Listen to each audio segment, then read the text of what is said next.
नमस्कार साथियों। जय निषाद राज, जय महर्षि कश्यप, जय वीरांगना फूलन देवी, जय वीर एकलव्य, जय जोहार, जय सकल समाज।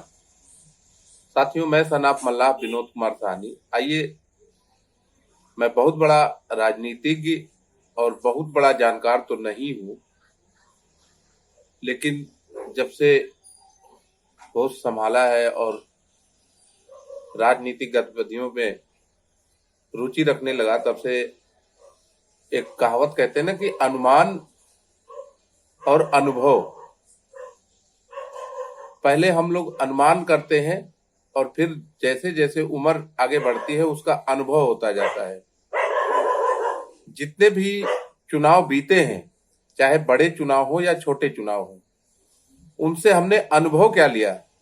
अभी तक हमारे लोग इच्छा जागृत किए कि हमें चुनाव लड़ना चाहिए और चुनाव मैदान में आए। जहां से भी मौका मिला, जिस पार्टी से भी मौका मिला, चुनाव मैदान में आए और अनुभव। अब वो अनुमान था, अब अनुभव हो चुका है। काफी लोगों को अनुभव हो चुका है, काफी लोग हमारे समाज के चुनाव लड़ चुके हैं। इसी विषय पे एक छोटी सी चर्चा है। शायद कुछ लोग इसको आत्मसात करें तो उसका लाभ मिल सकता है। साथियों, पंचायत चुनाव उत्तर प्रदेश में होने जा रहे हैं। बहुत जल्द ही चुनावी पंचायत चुनाव महापर्व का डंका बजने वाला, बिगुल बजने वाला है। इसमें हमारे समाज के लोग बढ़ चढ़ के हिस्सा लेंगे। जिस तरह से समाज में जागरूकता आई है, लोग अपने हक अधिकार को समझने लगे हैं। आइए, थोड़ी सी हमें तैयारी करनी है। एक तैयारी जनता के बीच में पकड़ बनाकर समाज के लिए काम करके, और दूसरी तैयारी पैसे की, और तीसरी तैयारी एक और है साथियों। दो तैयारी तो बहुत सारे लोगों ने कर लिया होगा। जनता में भी चल रहे हैं हमारे लोग और पैसे की भी तैयारी कर लिए हैं। तीसरी तैयारी क्या है? चाहे बड़ा चुनाव हो या छोटा चुनाव, उत्तर प्रदेश में जातीय आंकड़े मायने रखते हैं। अगर आपके समाज की जनसंख्या है तो आप दावेदारी कर सकते हैं। अब देखना यह है कि कितने परसेंट आपके समाज की आबादी है। हवा हवाई नहीं, कलम कापी उठाइए और जातिगत आंकड़े को कापी पे नोट कीजिए। अगर ग्राम प्रधान का चुनाव लड़ रहे हैं, फिर आप की अपनी छवि क्या है पूरे ग्राम समाज सभा में, ग्राम पंचायत में, उसका आकलन आप खुद कीजिए। और आप कौन से वोट किस प्रकार से ला सकते हैं। अगर लक्ष्य तक पहुंचते हैं या लक्ष्य के नजदीक हैं, लड़ाई में है, तब तो मैदान में कूदिए। बहुत अगर लक्ष्य के पीछे है, हवा हवाई चुनाव लड़ना, क्या होता है कि मनोबल टूट जाता है दोबारा के लिए। तैयारी करके लड़ेंगे, हम लड़ाई में रहेंगे, जीतने के लक्ष्य के कगार पे रहेंगे, प्रयास करेंगे, निकल जाएंगे। लेकिन सबसे अहम और जरूरी ये बात जिला पंचायत सदस्य के चुनाव के लिए है। आप सबसे पहले कलम कापी उठाइए और आपके जिला पंचायत क्षेत्र में, जिस वार्ड से आप चुनाव लड़ने जा रहे हैं, उस वार्ड में कितने ग्राम सभाएं हैं, कितनी ग्राम पंचायतें हैं, सभी ग्राम पंचायतों में जा करके सटीक आंकड़ा निकालिए, जातीय आंकड़ा। और ये आंकड़े या तो सेकेंड नंबर जो रनर रहा होगा प्रधानी के चुनाव में वो बताएगा, या फिर जो जीता हुआ प्रधान होगा वो बताएगा, या कोई और जानकार आदमी बता सकता है। अंदाजा नहीं, बिल्कुल क्लियर, जिसकी नजर में कितने घर किस जाति के हैं, कितने वोट हैं। आप जातीय आंकड़े को कॉपी पे नोट कर लीजिए। जितने भी ग्राम पंचायत आपके जिला पंचायत क्षेत्र सदस्य में आती हैं, सभी ग्राम पंचायत का, फिर सभी जातियों को जोड़ लीजिए। फिर 4-6 जानकार अपने क्षेत्र के राजनीतिज्ञों के बीच में बैठिए और उस पर चर्चा कर लीजिए कि इतने वोट इस जाति के हैं। साथियों, अभी तक हमारा समाज, जलवंशी समाज, मछुआ समुदाय, कश्यप निषाद बिंद समाज अंधेरे में वोट देता आया। कभी आंख मूंद के भारतीय जनता पार्टी को वोट दिया, कभी सपा को दिया, सपा की सरकार बन गई, बसपा को दिया, बसपा की सरकार बन गई।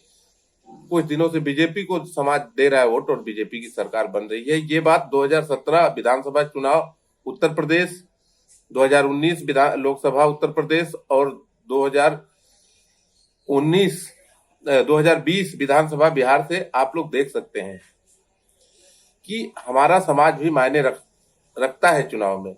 अपनी ताकत का अंदाजा आप लोगों को हो जाना चाहिए। अनुभव है, ये अनुमान नहीं, ये अनुभव है। अगर आप लोग देख रहे हैं तो इससे कुछ सीखिए। अब आप उस आंकड़ों को क्या करेंगे?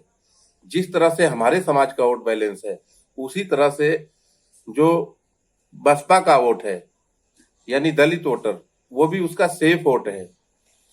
जो सपा का वोटर है वो भी उसके लिए सेफ वोट है, और जो बीजेपी के वोटर हैं यानी सवर्ण लाभी, वो उसके सेफ वोटर हैं। और इसके बाद अन्य पिछड़ी जातियां, तमाम जातियां हैं, उन जातियों का वोट भी आप आकलन कीजिए कि इन जातियों का वोट कितने परसेंट किस पार्टी को जाएगा। जितना टोटल वोट होगा उसमें से 80% वोट पड़ेंगे, यानी 10,000 वोट किसी ग्राम सभा में है तो वहां पे 8,000 वोट पोल होगा। प्रधानी के साथ अगर चुनाव होता है जिला पंचायत का, तो उसमें से आप आकलन कीजिए। अगर पिछड़ी सीट होती है तो सभी पिछड़ों में हमारे समाज के लोग भी लड़ेंगे और ताकतवर पिछड़ी जातियां भी लड़ेंगी हमारे साथ, यादव कुर्मी। उनके सामने हम कौन सी पार्टी से टिकट लाएं कि समाज का वोट ज्यादा है, हम अपने समाज के वोट को लेकर के और कौन सी पार्टी के वोट बैलेंस में जोड़ेंगे, तब हमें कामयाबी मिलेगी। ये हमें आकलन कर लेना है।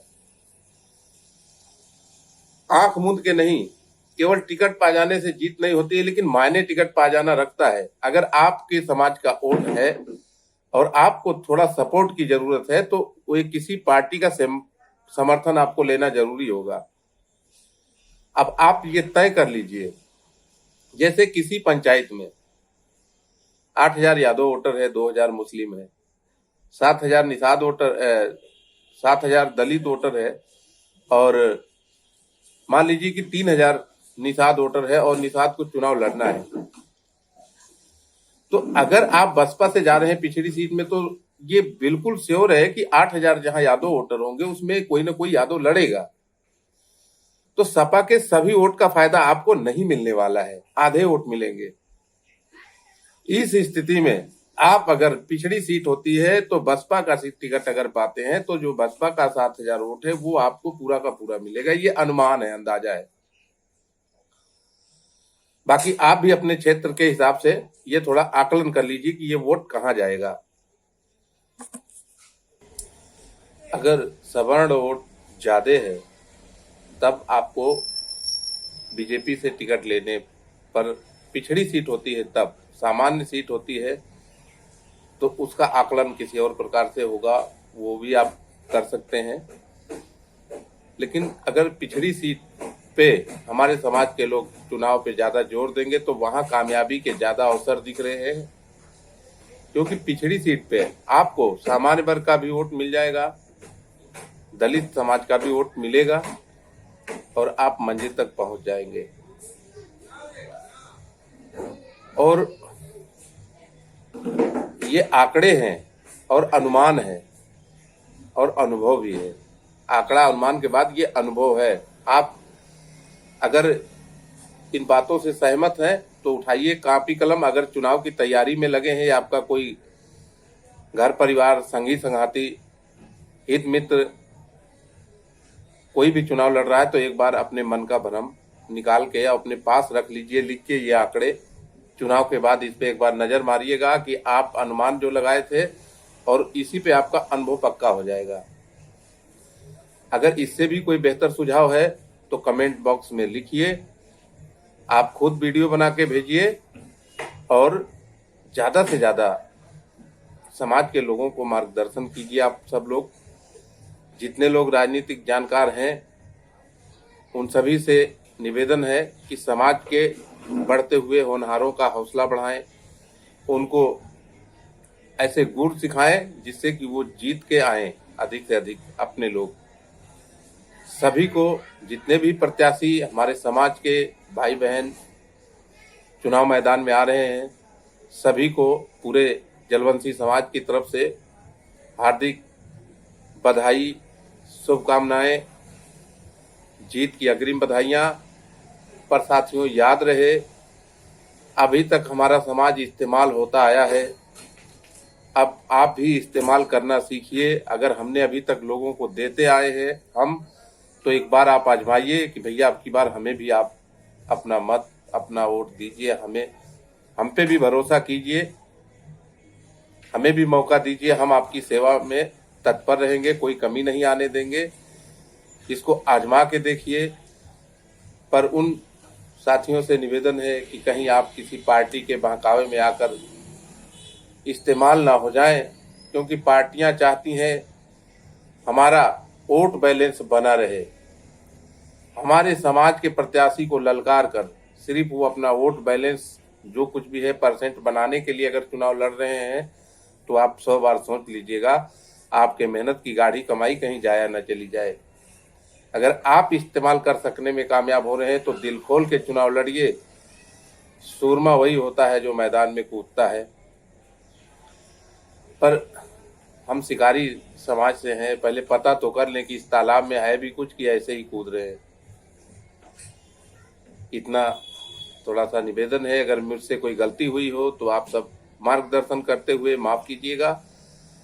अगर मेरी बातों पे अमल कर रहे हैं तो एक बार आंकड़े जुटा के और फिर फुल ताकत से जितना हो सके उतना लगा दीजिए और चुनावी बेड़ा को पार करके आइए, फतेह करके आइए। जय निषाद राज, जय महर्षि कश्यप, जय जोहार, जय सकल समाज, जय हिंद।